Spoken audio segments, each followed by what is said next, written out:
नमस्कार दोस्तों, मैं हूं Mahendra Sao. Education and motivation के इस खूबसूरत चैनल में आपका हार्दिक स्वागत है।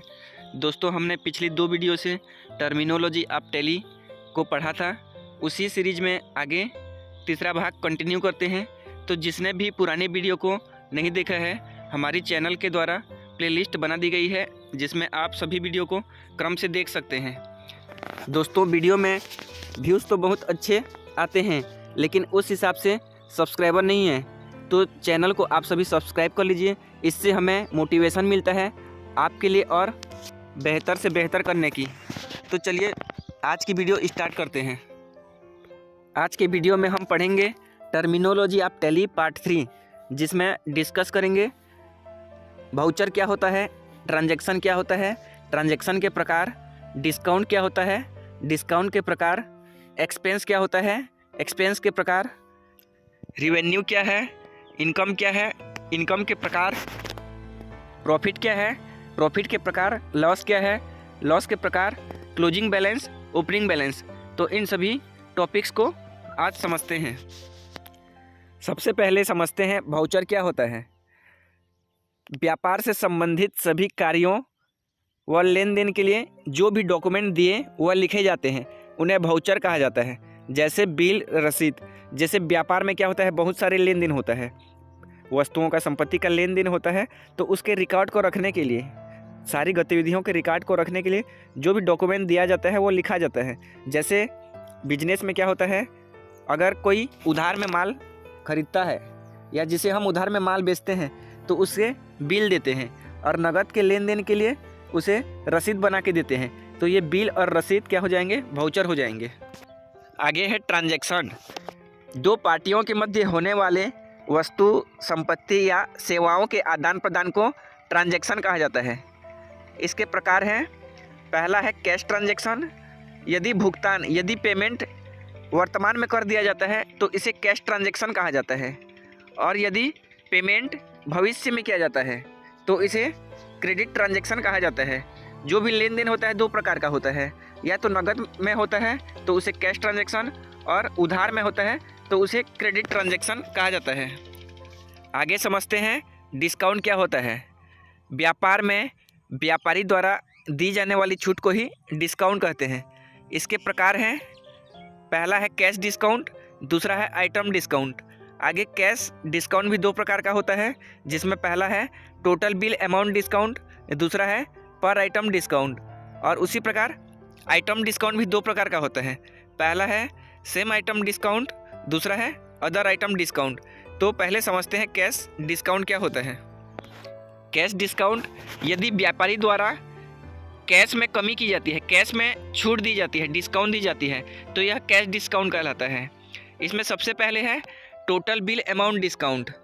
यदि टोटल जितना भी बिल बना हुआ है उसमें डिस्काउंट दिया जाता है, टोटल बने हुए बिल में डिस्काउंट दिया जाता है, तो यह टोटल बिल अमाउंट डिस्काउंट कहलाता है।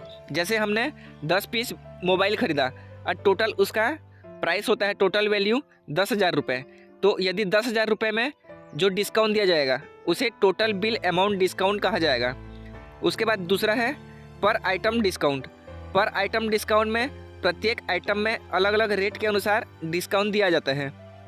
जैसे यदि 5 आइटम खरीदते हैं और 5 आइटम में अलग अलग रेट के अनुसार डिस्काउंट हमें मिलता है, किसी में 2%, किसी में 3%, किसी में 4%, तो यह पर आइटम डिस्काउंट की कैटेगरी में आएगा। डिस्काउंट का अगला टाइप है आइटम डिस्काउंट। यदि हमें डिस्काउंट के रूप में कोई वस्तु मिलता है तो यह आइटम डिस्काउंट के अंतर्गत आता है। इसके भी 2 प्रकार हैं, जिसमें पहला है सेम आइटम डिस्काउंट। यदि हमें सेम वस्तु प्राप्त होती है, जिस वस्तु को हम खरीद रहे हैं वही वस्तु यदि हमें डिस्काउंट के रूप में मिलती है तो यह सेम आइटम डिस्काउंट के अंतर्गत आएगी। जैसे यदि 100 पीस बुक खरीदे और वही बुक हमें डिस्काउंट के रूप में 5 पीस मिलती है तो यह सेम आइटम डिस्काउंट के अंतर्गत आएगा। दूसरा है अदर आइटम डिस्काउंट। यदि हम जिस वस्तु को खरीदते हैं उसे छोड़कर कोई अन्य वस्तु डिस्काउंट के रूप में मिलती है तो यह अदर आइटम डिस्काउंट के अंतर्गत आता है। जैसे यदि 100 पीस बुक खरीदा जाए, उसके साथ 5 पीस पेन फ्री में मिल जाए हमें, तो यह अदर आइटम डिस्काउंट की कैटेगरी में आएगा।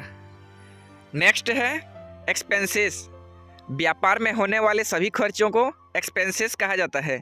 इसके दो प्रकार हैं, डायरेक्ट एक्सपेंस, सेकंड है इनडायरेक्ट एक्सपेंस। मुख्य व्यवसाय में होने वाले खर्चों को डायरेक्ट एक्सपेंस कहा जाता है। सेकंड है इनडायरेक्ट एक्सपेंस।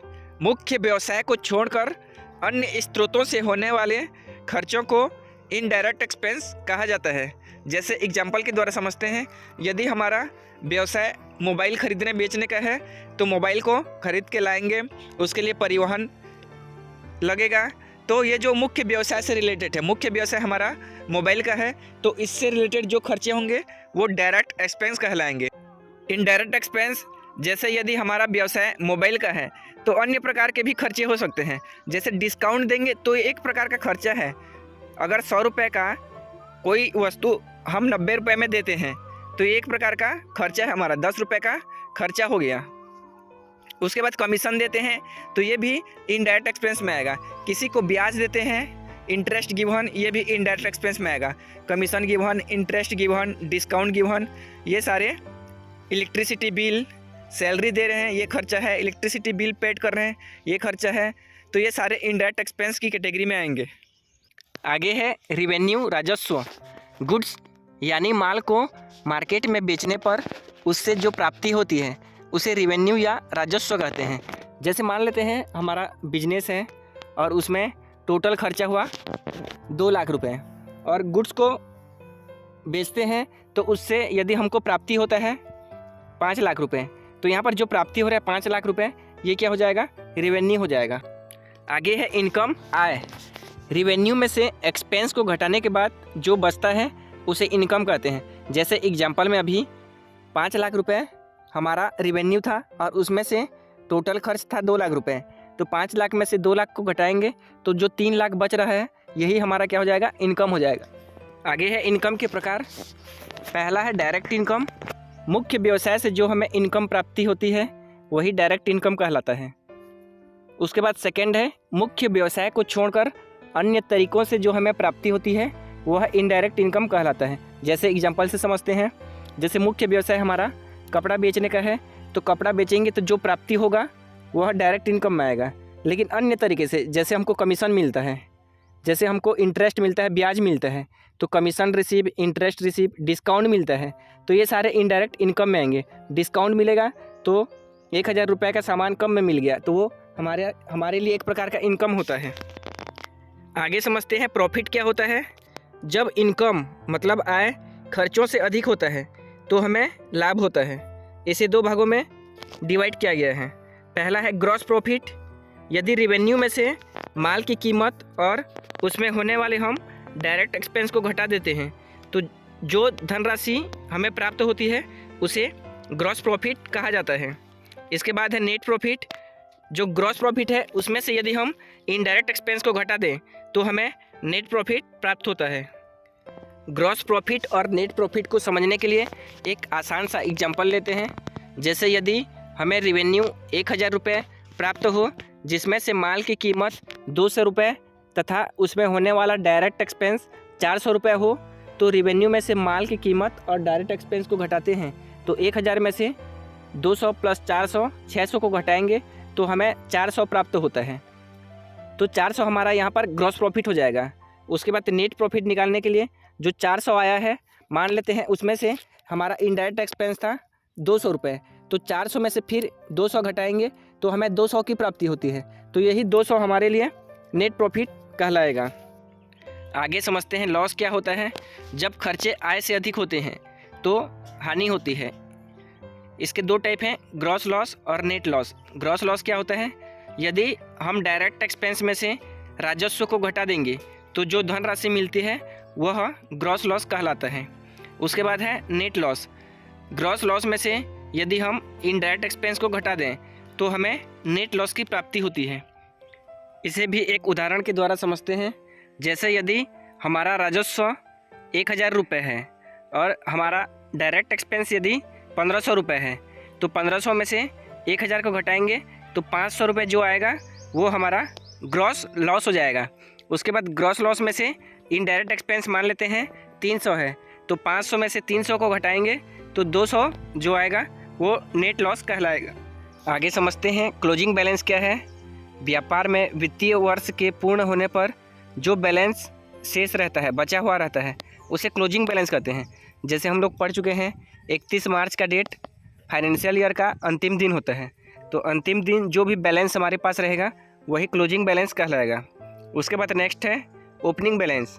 नए वर्ष के आरंभ होने पर जो भी बैलेंस रहेगा वो ओपनिंग बैलेंस कहलाएगा, या इसका एक दूसरा डेफिनेशन बोल सकते हैं, पिछले वर्ष के अंतिम दिन का क्लोजिंग बैलेंस नए वर्ष के पहले दिन के लिए ओपनिंग बैलेंस कहलाता है।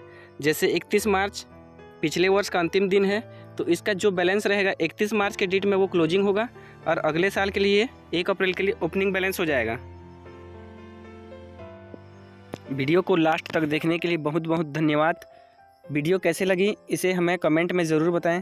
अगर वीडियो पसंद आई हो तो इसे लाइक करें, इसे अपने अन्य दोस्तों के साथ शेयर करें तथा चैनल को सब्सक्राइब करके हमें मोटिवेट करें।